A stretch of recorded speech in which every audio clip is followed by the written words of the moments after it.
Alright guys, we're back. We're doing number 15, so I'm going to go over here and check to see what our official question is.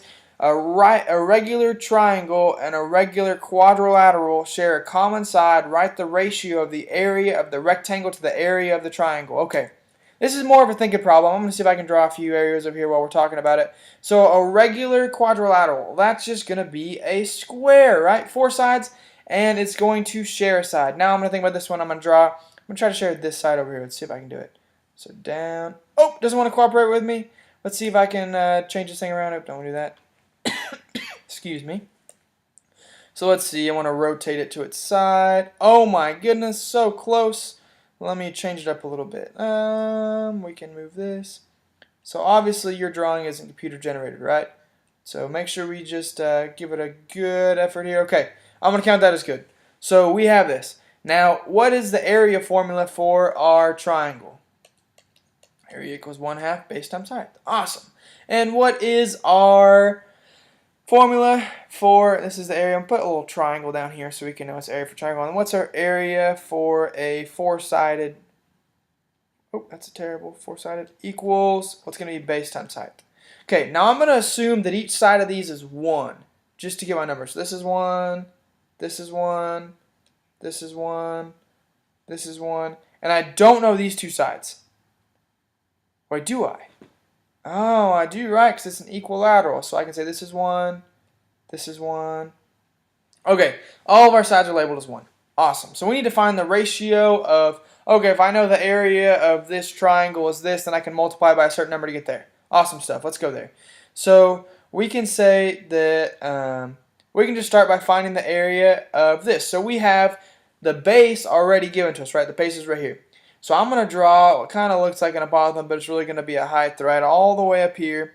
And I'm going to draw this. We know all the angles are the same. So in this case, for our square, it's going to be all 90.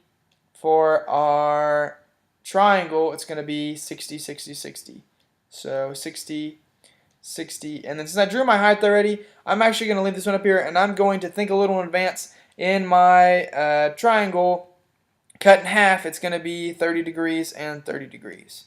So we actually have a 30, 60, 90 triangle. And if we look at this, I'm going to always redraw, always redraw, always redraw. I'm going to redraw this top triangle here. So I'm going to try to draw it as best as I can. So boom, boom, boom.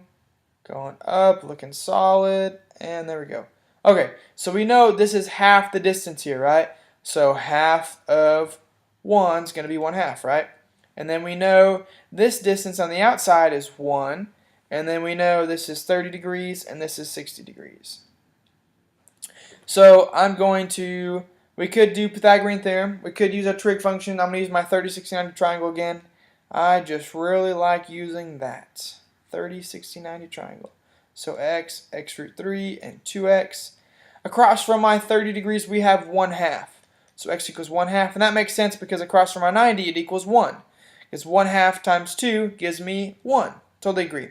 Now if this is my x root 3, it's going to be this. X root 3, now my x is 1/2, so it's going to be, I'm going to do my math down here. Look, so 1/2 times square root of 3, then that equals, I'm going to say square root of 3 divided by 2. That's the way I'm going to write it on this one. Square root of 3 divided by 2. So I'm going to plug in all my numbers that I have. So I know my area on this one equals 1 times 1. Pretty easy stuff. My area on the triangle equals 1/2 times my base. My base is over here is at 1, right? So I'm put parentheses 1. And then my height, we found it over here, because that's the one across from the 60 is going to be square root of 3 over 2. We just talked about that. So I'm going to change to my Pascal. We'll go with blue, and then we'll go Pascal purple in a second. So we know this is square root of 3 divided by 2. Okay, we got that. So we are going to do our multiplication. So 1/2. So then we're going to multiply it over. So the 1 kind of goes away. So 1/2 times square root of 3. So we get square root of 3 divided by 4, right? When we multiply across. So this is the proportion. So this side over here equals 1. So we're going to say the area. Ooh, that was pretty bad right there. I'm going to go back on that. The area of the triangle equals square root of 3 over 4. And then we're going to say the area of the square equals 1. We need to find a ratio, though, so I'm going to put them equal. So 1 is the ratio of square root of 3 over 4. Doesn't look very nice, so I'm going to multiply both sides by 4. 4 over 1. By 4 over 1. So I'm going to get 4 is the equivalent to square root of 3.